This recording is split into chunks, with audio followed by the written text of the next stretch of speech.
The Over the Top, Under the Radar end of year Christmas special is happening. It's a live event. It's the 11th of December at the Bernie Grant Arts Centre, Tottenham. Tickets start from £8. We have Labour MP Bel Ribeiro Addy joining us. Don't miss out. Hi, I'm Carys. And I'm Gary Young. Every week, Gary and I will talk about those stories in the news that are overreported and the ones that are going completely under the radar and not being talked about enough. This is Over the Top, Under the Radar.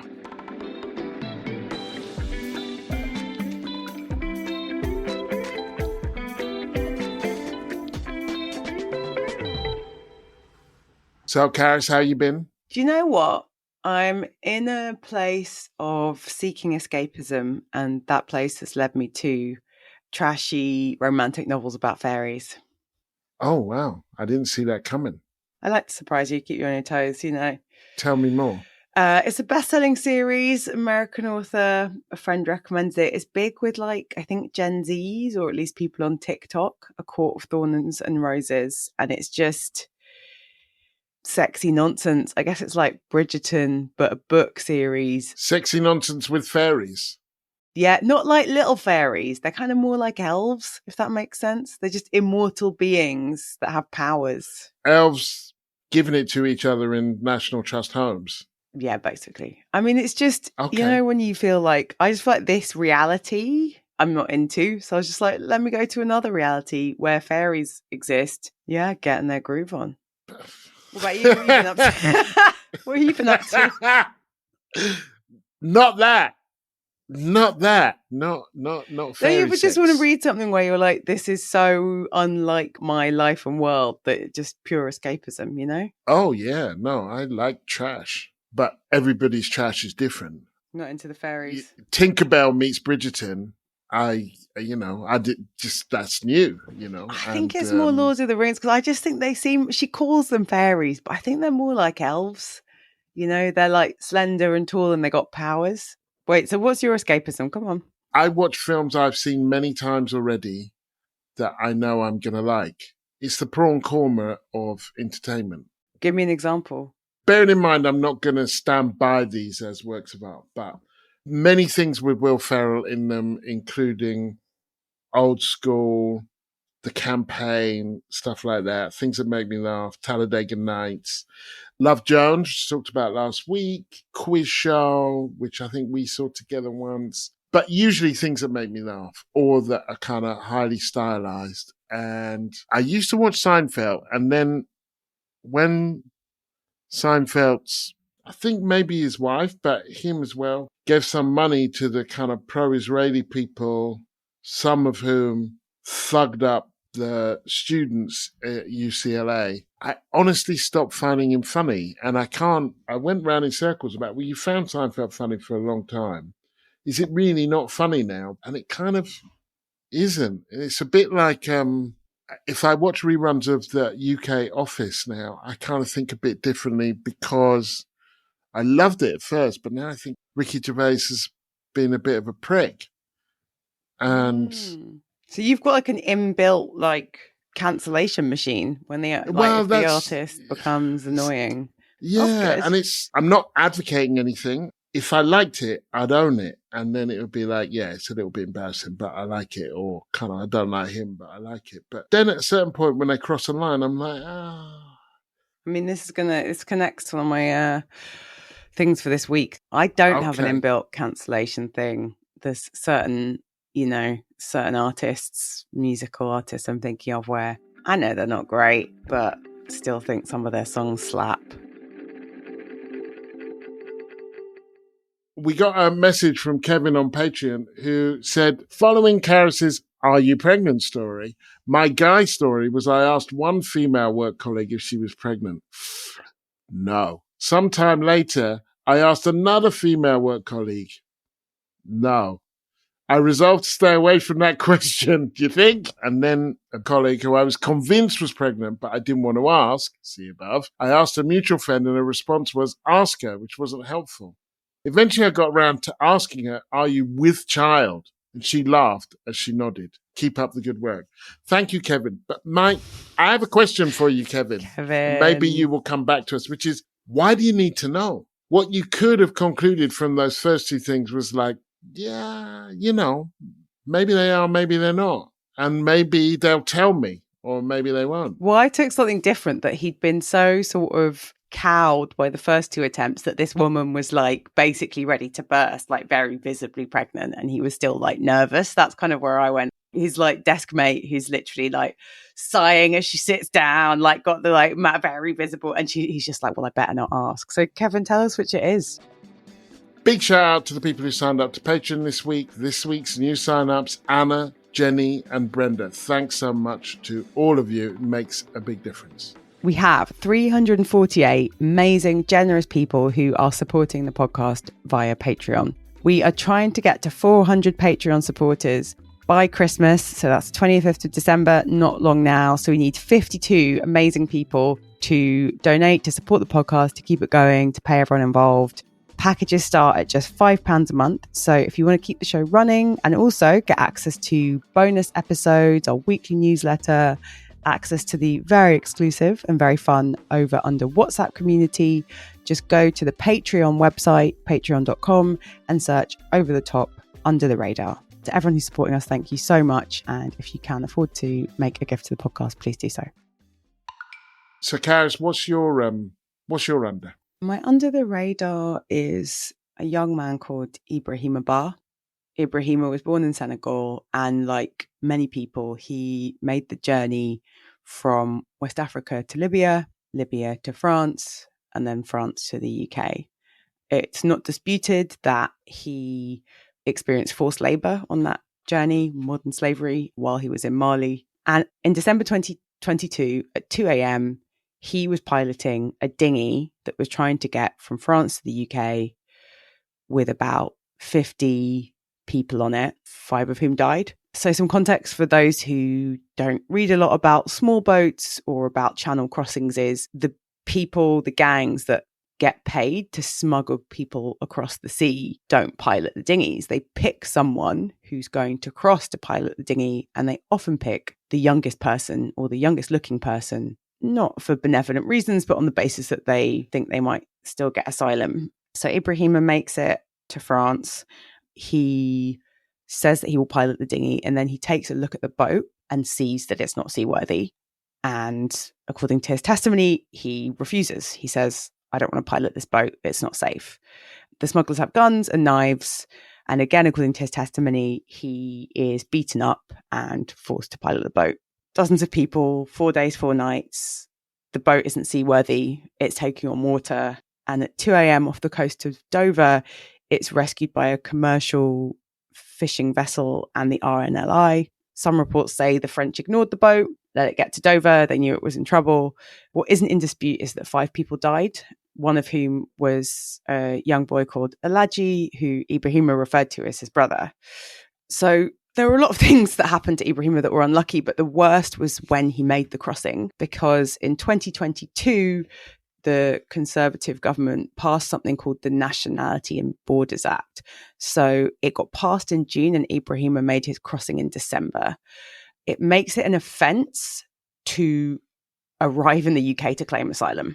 So there's a new offence that was created called the offence of illegal arrival. And effectively, it means that you can't come and claim asylum in the UK legally, which is problematic and awful for lots of reasons. It's been condemned by the UN, but basically, Ibrahima made this crossing 6 months after the law passed and has now become the first person earlier this year to be sentenced to prison for manslaughter. He got, I think, a 9.5-year sentence earlier this year. And this week he is requesting, and his lawyers requesting, the right to appeal the sentence. He made history as the first person trying to claim asylum to be sent to prison for manslaughter. There are a couple of things that just really sit badly with me, and I don't think there's a way to make a sunny spin on this. The first is that the testimony of the people on the boat is that Ibrahim tried to save them. They called him an angel. They talked about him trying to save lives. He's one of the last people on the dinghy as they are dragging people out. There was a boat called the Arcturus that was involved in the rescue. It was a commercial fishing boat, and one of the guys on that boat gave an interview with GB News and talked about not wanting to let the boat into the UK, wanting to take them back to France. and referring to it as like a migrant taxi. So there's this incredibly loaded political language used by people involved in the rescue. And then there's the fact of Ibrahima's age. He has a birth certificate that says he's 17. So there's a dispute about how old he is, and the judge decides, despite there being a birth certificate, that he is 20. He's treated as an adult, even though there's evidence to suggest that he is a child. Aside from like how appalling and disgusting it is that we now live in a country where people are sent to prison for the crime of being refugees, I think there's something really specific about what happened to Ibrahima that is about him being a young black man and about the adultification, which is an academic term, but I think it kind of does what it says on the tin, of young black people and mixed race people. And this is from like a UK government report. Notions of innocence and vulnerability are not afforded to certain children. This is determined by people and institutions who hold power over them, always founded within discrimination and bias. And the impact results in children's rights being either diminished or not upheld. I think it's a symptom of how far things have gone around the politicization of channel crossings and small boats and refugees. The case didn't get a ton of coverage when it first happened. I doubt it will get a ton of coverage now. There are people protesting outside of the court. It would be foolish to let this go under our radar or to not see it as like a canary down the coal mine. And there have been other cases in other countries where we're seeing not just refugees being criminalized, but the people trying to save their life being criminalized. Yeah, and it's a hard one to talk about and it's incredibly upsetting, but I think it's our job to engage with it. We need to repeal this legislation. There are no plans to do so at present, but we've effectively breached our Geneva Convention commitments. And there's not really a legal way to come and be a refugee in the UK. There is no legal or safe way to come and claim asylum. And now beyond that, we are criminalising those who come and claim asylum. So that's my under the radar. It's not a cheery one, Gary, but I think it's pretty important. Yeah, no, it's a very powerful and distressing story. The notion of him being criminalised, particularly given the testimony of the people on the boat, is horrendous. The idea of the criminal not being the people who've made it so hard that people are dying in the sea, the people who actually at one point, 10 years ago, they made the decision not to save people who were drowning. This was in the Mediterranean because it would encourage them. The idea that that's not criminal, but that him, because he's got a hand on the tiller, regardless of his power in that situation, is offensive. And anyone who just cannot get their empathetic tendrils around the idea that that might be them, or that might be someone that they know, that you might be that desperate. What do you achieve by sending him to jail? Apart from illuminating your absolute lack of humanity. This was a really traumatic thing that happened to him. Just the thought of going through that, of being, as an incredibly young person, responsible for all those lives, of losing someone that you had become friends with. And he stayed on the boat and tried to save all of these people. And then he comes to this country and is put in jail. You know, he's already served 14 months in prison, and it's a whole separate conversation about immigration detention and the fact that we think people who come to this country can just be thrown in jail so that we know where they are. As you say, it's like a lack of humanity and a lack of compassion. And something for me about, he had two trials. The first was a hung jury. The second was an all-white jury, and 10 to 12 found him guilty of manslaughter. And, you know, and the crime of trying to enter the UK to claim asylum. That is also, everything about it is upsetting. And, you know, me being upset doesn't help Ibrahima. But I think us talking about it does, and us, you know, really reckoning with quite how dark our immigration and asylum policies are. I'm kind of asking our listeners and beyond, do you want this in your name? Do you know what I mean? This is our state. It's supposed to be. One might argue it's never been our state, but like, it's the state we live in. It's the government we pay taxes to. It's the people that we vote for. It's the laws that are legislated through the people who we vote for. You pay for this stuff one way or another. You really do. I mean, you pay psychically to be a country that does that to people.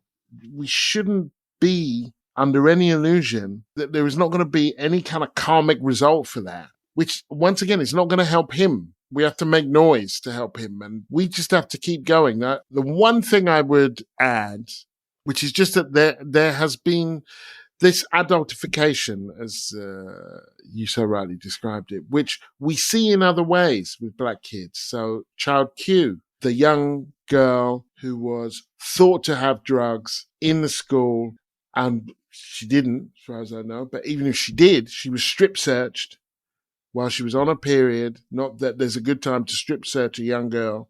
And there was just a sense that, like, yeah, well, that's okay. And there was a study by the American Psychological Association, their online journal of personality and social psychology. And it showed that white Americans overestimate the age of black boys over the age of 10 by an average of 4.5 years. And that white respondents assumed black children were more culpable, more aware of their guilt, more knowingly guilty than white kids or Latinos. And so we have a sense of a collective responsibility for children. That's why we have social services. That's why we have children's courts. And there's some way that these don't count as kids. That sickens me, both as a human being and as a father and as a black person. It absolutely sickens me. Yeah, and I think the thing that, I didn't mention, but I did want to refer to, because I think it sums it up, is when Ibrahima was sentenced earlier this year, the Home Office tweeted a mugshot with the banner "jailed" above it.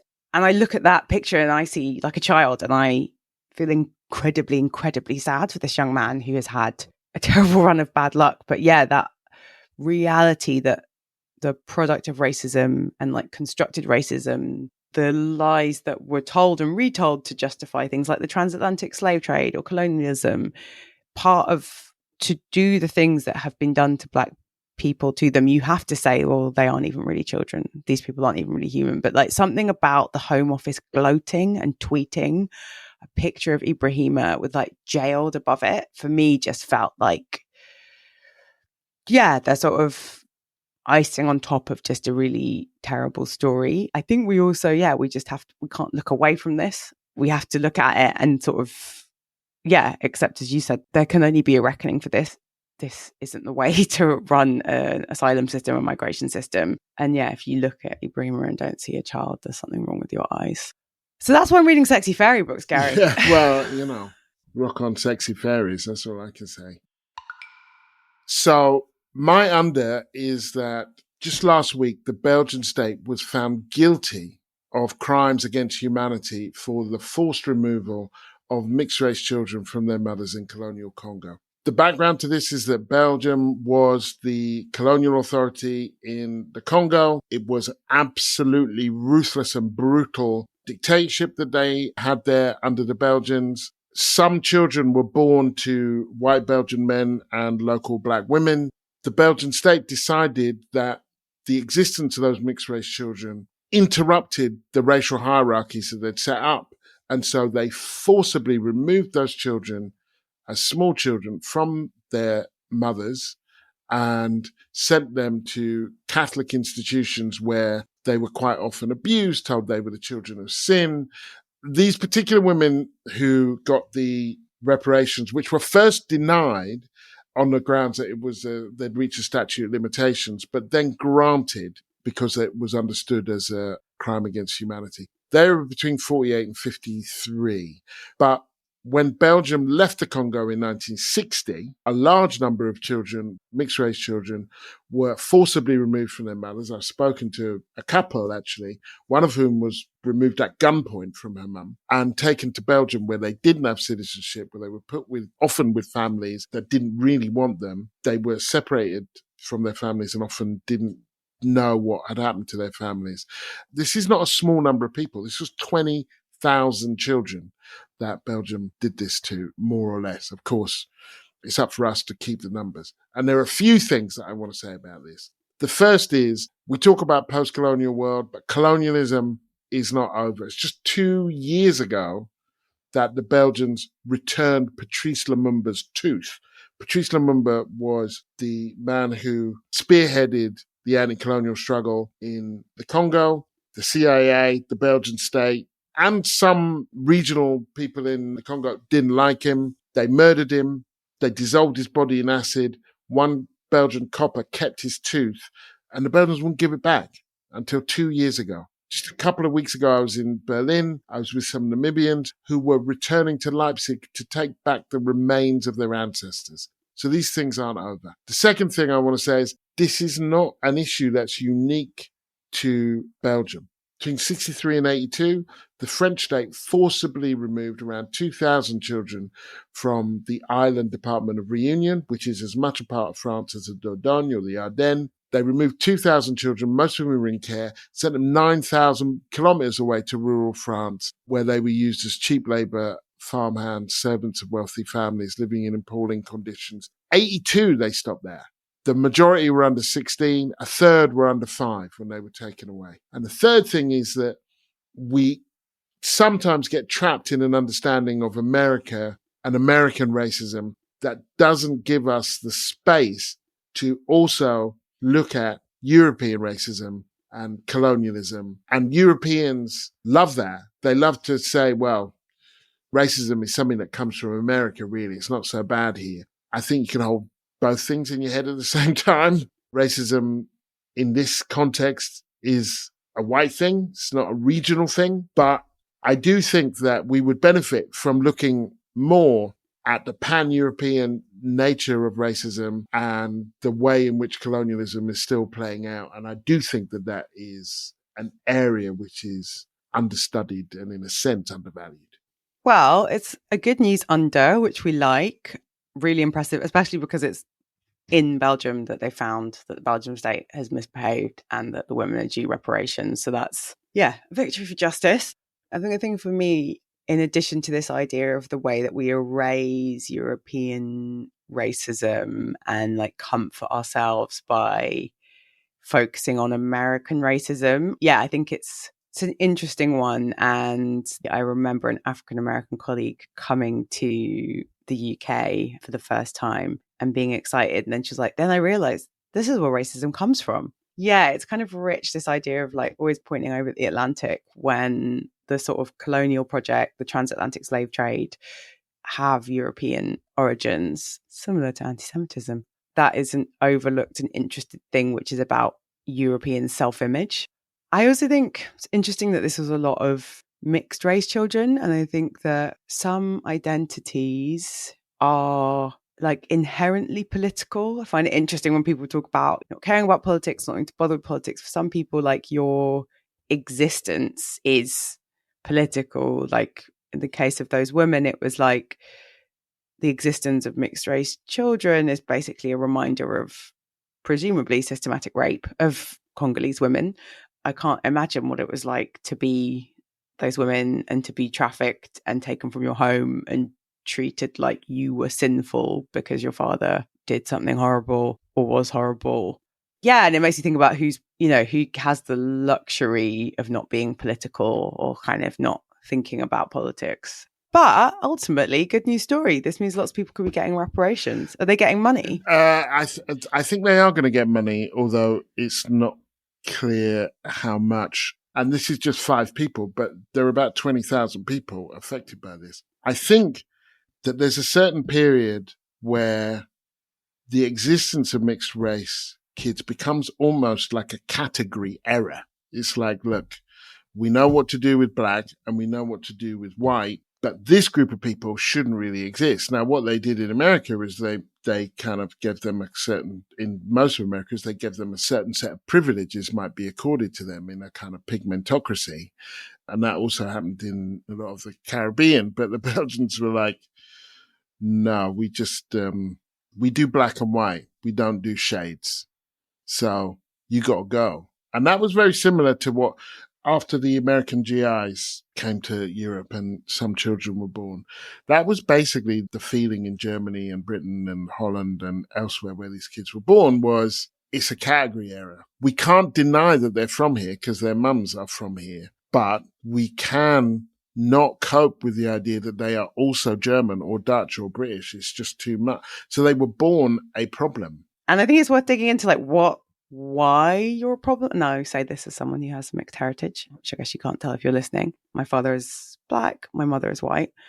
But it's because interracial relationships and mixed race children, like in a pretty on the nose way, just make it clear that race is a construct and a nonsense, and we're all just human beings, but some of our identities have been constructed in a certain way. Yeah, I mean, I wonder, is there any amount of money for those women that will make up for that, for like your formative years being, you can't be in the place that you consider home, you can't know your family. And I think it is worth saying that whilst reparations in this case is a form of justice, the idea that it can substitute for like a happy home and family life, I'm not sure if that's true. I mean, it can't be made right, but what it does mean is an acceptance and an understanding that, first of all, it was very wrong and that they are now seen as being wronged. And secondly, this notion that, but that was before racism was wrong. It was a long time ago, which is how Europe does colonialism, right? Why do you keep going on about old stuff? And it establishes it as not being old and that it is, you did these things. It will never return their childhood and the broken relationships with their families. The woman I spoke to who didn't know whether her sister and brother were alive for years, didn't see her mum for years. You can't make that right, but it can establish that it was wrong. So my over the top is Gregg Wallace. Do you know who Gregg Wallace is? Do you watch him on telly? Do you watch MasterChef? Well, I know who he is because I read the news, but I didn't know who he was when it first started. Interesting. Yeah, so Gregg Wallace has been presenting MasterChef, or the various parts of the MasterChef franchise, which is like cooking show. It's a big family favorite in the Risa Foco family. Gregg is one of the presenters. He presents like Celebrity MasterChef, regular MasterChef, all the MasterChefs. He's been doing it for 20 years. He is 60 years old, which will become a bit relevant later.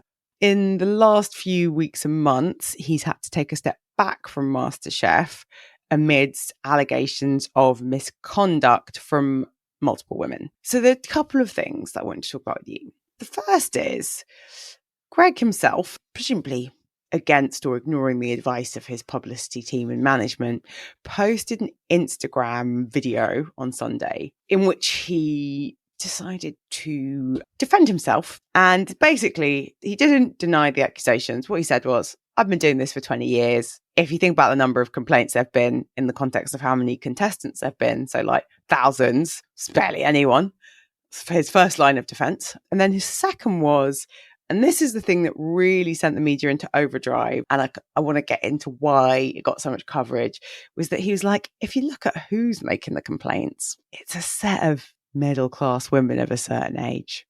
Gregg has quite quickly retracted those comments, and I believe maybe even deleted the video.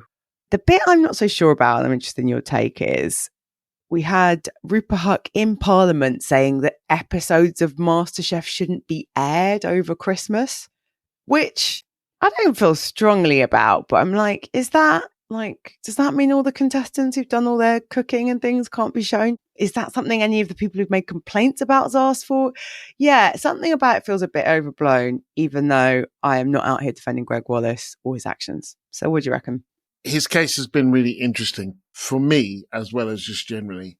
When I left for America, I was 34. And when I came back, I was 46. And I realized when I came back, you know what? Not that I was doing anything really super crazy before, but like, you're an older man now. And so there's a bunch of stuff that you can't say or do. You're not going to be throwing your arms around colleagues. You're going to have to shut up a bit.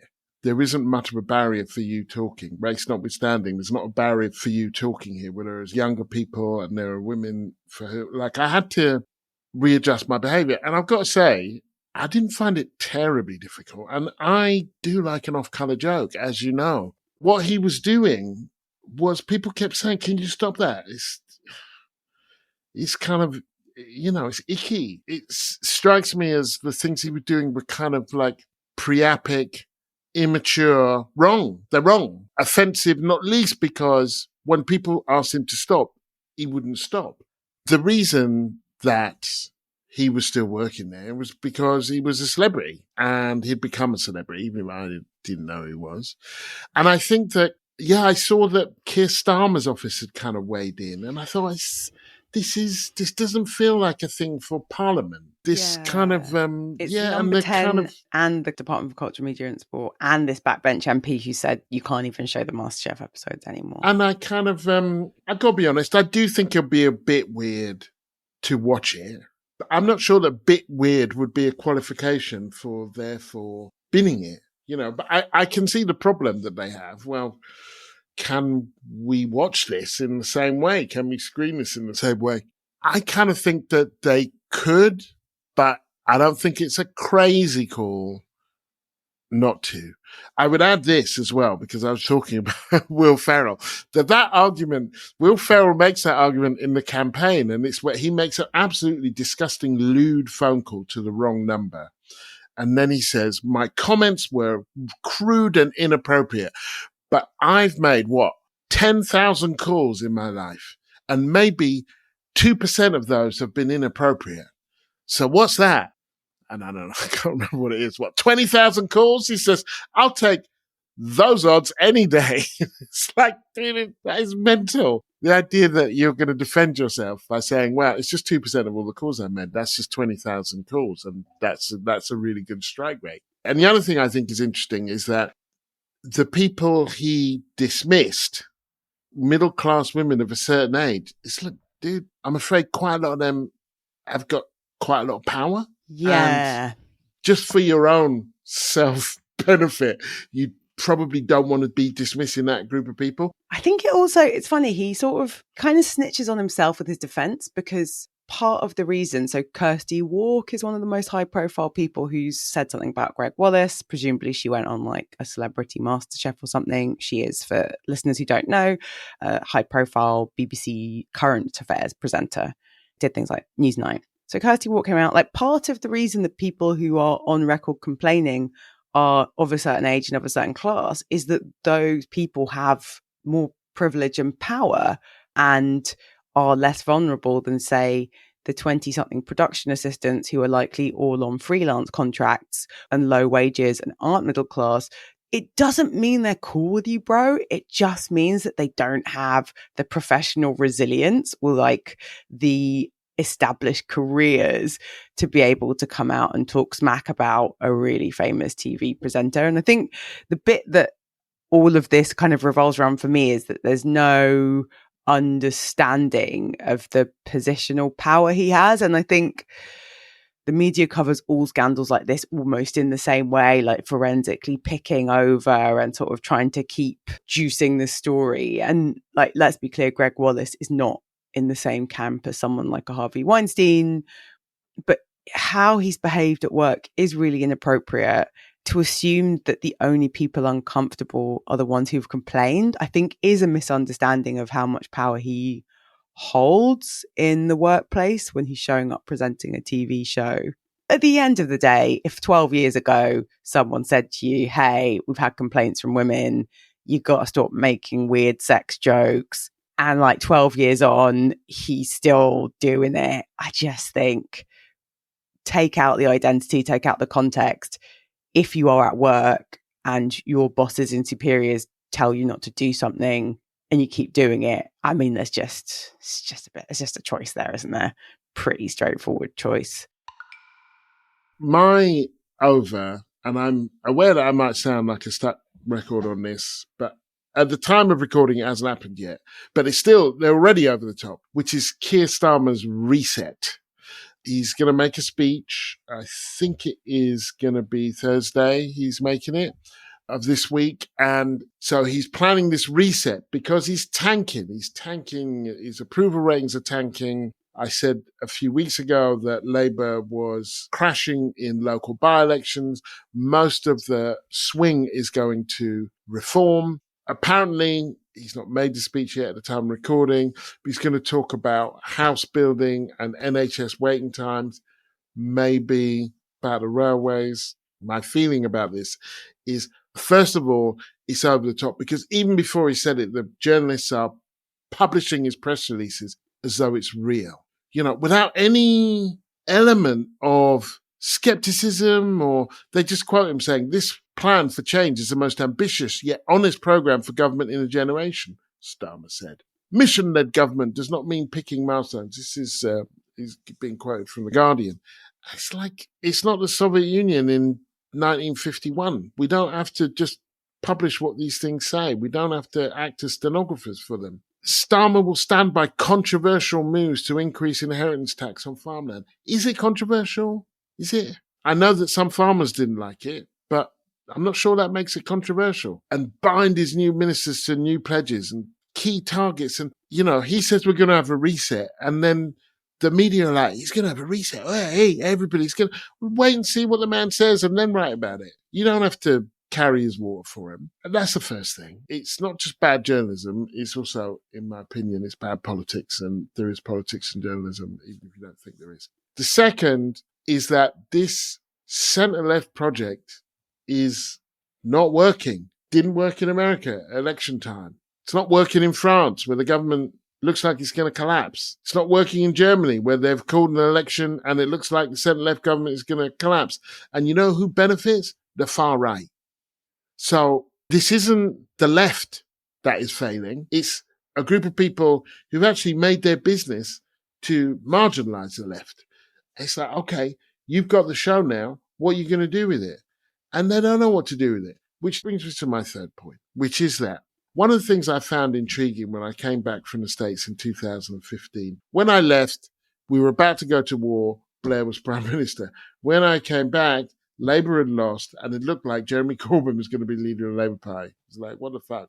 From that moment, I was intrigued by how the opposition to him never really tried to engage with why he was popular. They just said, he's terrible, he can't win an election. They couldn't engage with like, well, what's happened?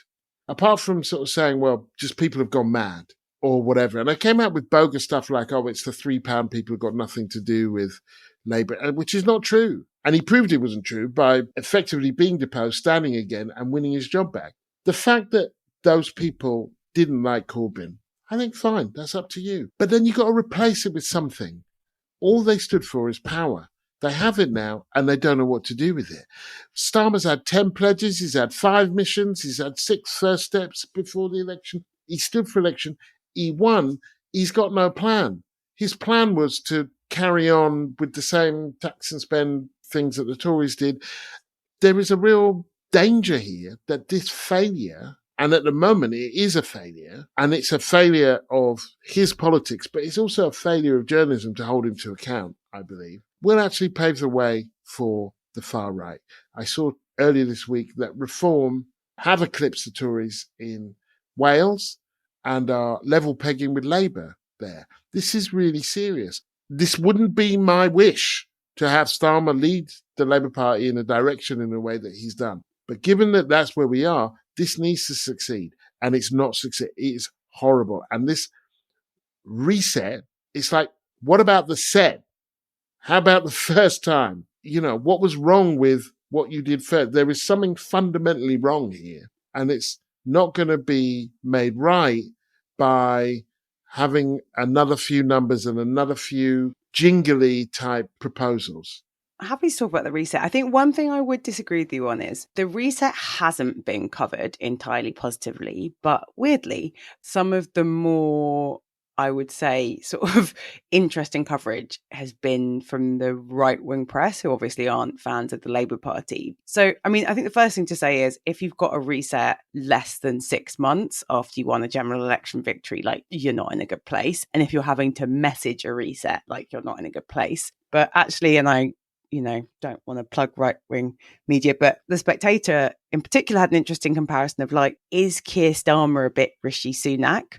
The idea that most voters are paying attention to all these 5 or 6 or 10 or 8-point plans. Most people didn't know what Keir Starmer's pledges were when he first made them. The idea that like a big speech from someone that most people don't find very interesting or inspiring is like going to fix things, I think is indicative of a bad position they're in. It's like going to couples counselling 6 months in the relationship. Sure, maybe it's super helpful, but like, should you be going this early on? Does this maybe suggest the relationship isn't good? I think he's in a bad place, and I don't think any amount of like spin can spin him out of it. It's interesting that Keir Starmer and a lot of the team around him want to compare him to New Labour and to Tony Blair, and their narrative, as much as they had one, was that, they were purging. I mean, it's not the narrative he won the Labour leadership on, but not long after becoming Labour leader, he sort of took on the mantle as this,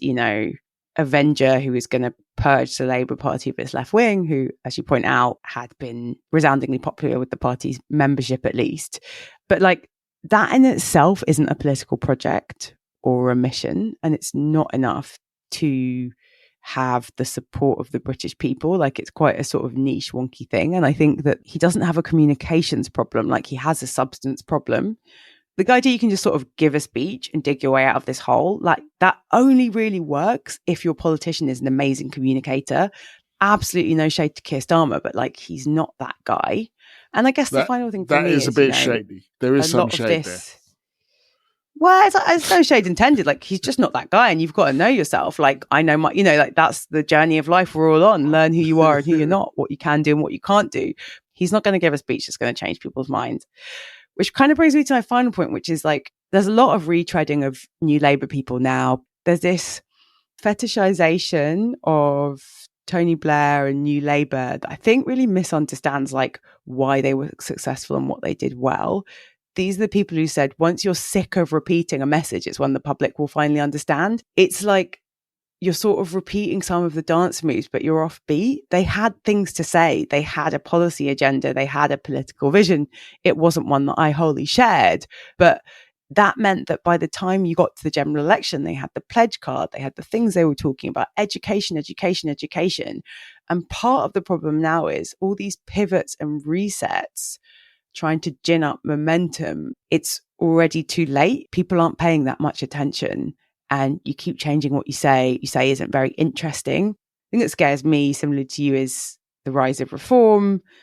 If Nigel Farage is to be believed, they're now close to 100,000 members. And there was apparently a surge after Kemi Badenoch was elected Tory leader. So now we're looking at, given we now know from the recent Tory contest that the Tory party's membership is about 125,000, we're now looking at a Reform Party that is surging in the polls and potentially now has close to the same number of members as the British Conservative Party. You've got Elon Musk mouthing off from across the Atlantic saying he's going to give millions of pounds to reform as some sort of weird fuck you to Keir Starmer. I don't know where we go from here, resetting 6 months in. And the thing I think should happen that feels pretty unlikely, given the only thing Keir Starmer stands for is attacking the left of the Labour Party, is I think there needs to be a reconciliation in Labour.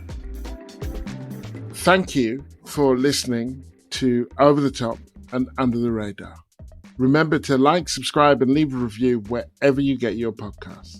If you want to support the show, the best way is to find us on Patreon, search Over the Top and Under the Radar, and you can make a regular gift. You can sign up to our newsletter at overunderpod.com. And you can connect with us on social media at over_under_pod_.